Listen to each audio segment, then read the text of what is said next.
Nuestro equipo está conformado por mi nombre es Fernando Guzmán. Mi nombre es Diego Morales. Mi nombre es Luis Hernández.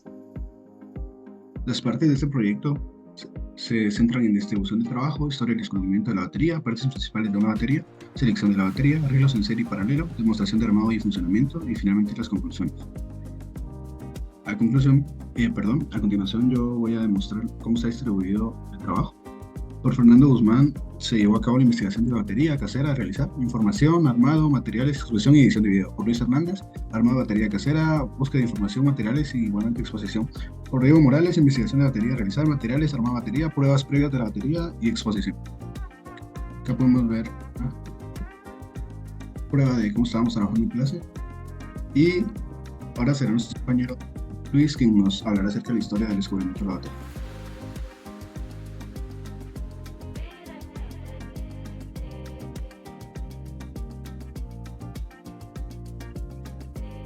Historia.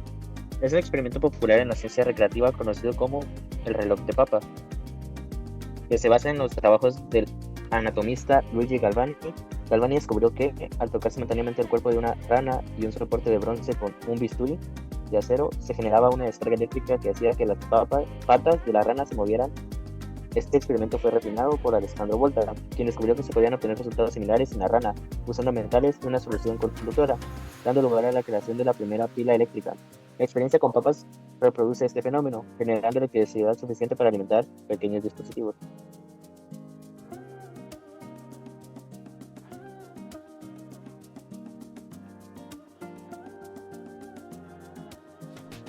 Descubrimiento: electricidad.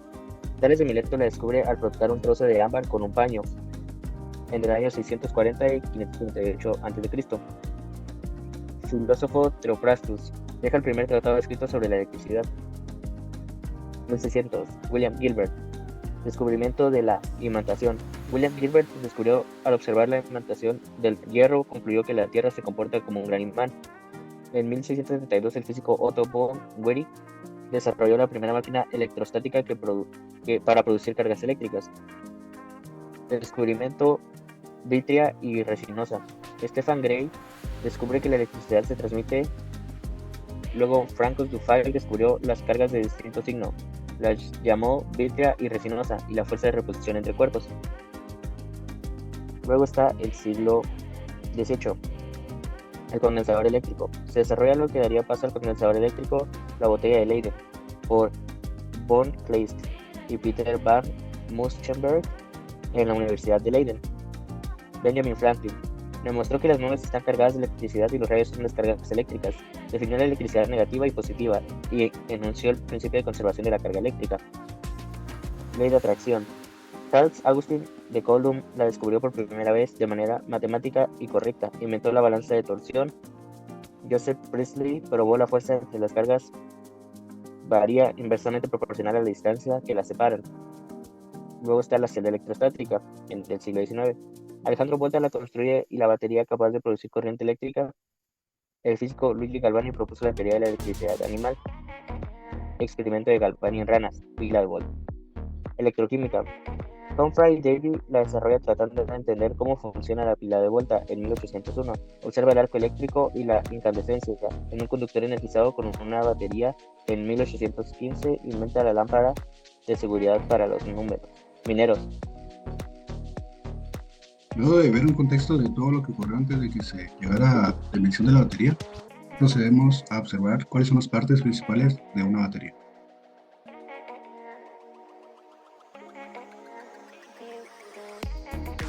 Las partes principales de las baterías. Primero tenemos el cátodo. Polo positivo. Es el terminal que actúa como electrodo positivo en la batería, desde donde los electrones salen hacia el externo. Como número 2 tenemos la cámara de aire, espacio dentro de la batería que permite la ventilación y evita la emisión de gases generados durante las reacciones químicas. 3. Cátodo: mezcla de carbono y dióxido de manganeso, material compuesto por una mezcla que facilita la reacción electroquímica necesaria para generar electricidad. 4. Ánodo: pasta de zinc, sustancia utilizada como ánodo, actuando como el electrodo negativo y participando en la oxidación que producen los electrones. 5. Ánodo: polo negativo. Es el terminal que actúa como el electrodo negatividad, por donde los electrones entran desde el circuito externo. 6. Cubierta protectora, recubrimiento externo que protege los componentes internos de la batería y asegura su integridad estructural. Y 7, por último, electrolito varilla de carbón, conductor que facilita el flujo de iones entre el ánodo y el cátodo, esencial para la reacción electroquímica dentro de la batería. Ahora que hemos visto las partes, podemos ver que la selección fue la papa. Como tal, la papa no es la que produce, sino que ayuda a que se conduzca entre ambos componentes que están acá, entre el clavo y el cobre. Ahora será nuestro compañero Alejandro que explique los arreglos en serie y paralelo. La diferencia entre el circuito en serie y el paralelo es la cantidad de corriente que fluye a través de cada uno de los componentes del circuito. En un circuito en serie, la misma cantidad de corriente fluye a través de todos los componentes colocados en él. Por otro lado, en los circuitos paralelos, los componentes se colocan en paralelo entre sí, por lo que el circuito divide el flujo de corriente. La corriente que fluye desde la fuente se dividirá en la corriente que fluye a través de cada uno de estos componentes.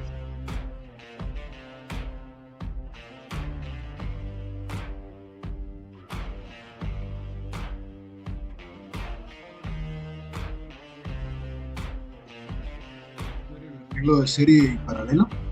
Ahora continuamos a observar cómo es la conexión en el caso de serie con las papas. Y acá está el ejemplo en paralelo. Luego de haber observado hasta este punto, ahora se mostrará cómo todo el proceso desde que se armó hasta que funcionó.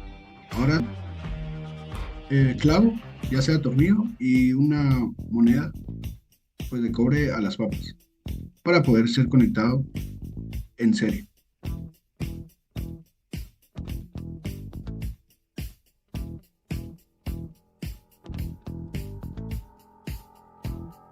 En el siguiente video podemos observar prácticamente cómo ahora estamos conectando, pero en este caso estamos ahora conectando en paralelo.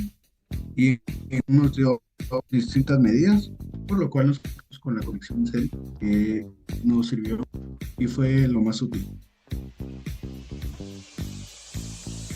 Bueno, ahora vamos a ver funcionando nuestra batería. Aquí estamos probando con el diodo LED.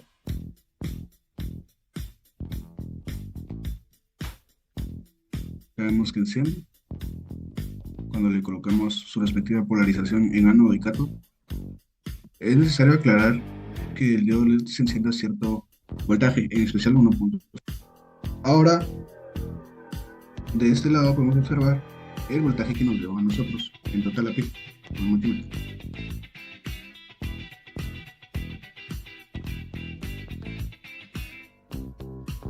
Y acá está y el resultado. Luego de haber jugado todo el proceso hasta la finalización, vamos a dar unas breves conclusiones. La primera conclusión será impartida por nuestro compañero Diego. A manera de conclusión, podemos decir que la elaboración de una batería casera con papas es un experimento sencillo pero fascinante, con los principios de la electricidad de una manera práctica y tangible al conectar varias papas con electricidad como clavos o monedas.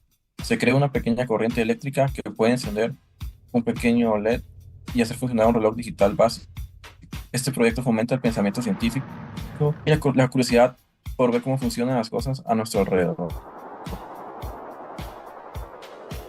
Luego, como siguiente conclusión, se concluyó que aunque la batería de papas no produce mucha energía, su construcción demuestra que es posible generar electricidad a partir de recursos naturales y materiales comunes de una manera sostenible. Este concepto podría escalarse para desarrollar fuentes de energía renovables más eficientes basadas en reacciones electroquímicas naturales.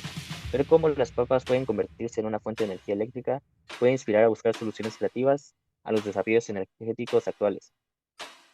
Que hacer una batería casera con papas es una actividad muy divertida y educativa, que pueden disfrutar todos en el laboratorio por igual. Involucra habilidades prácticas como cortar y conectar componentes, al mismo tiempo que fomenta la comprensión de conceptos científicos fundamentales. Esta experiencia práctica para aprender puede despertar el interés por la ciencia y la ingeniería de una manera accesible y además muy memorable. Esto ha sido todo, muchísimas gracias. Y acá están las referencias.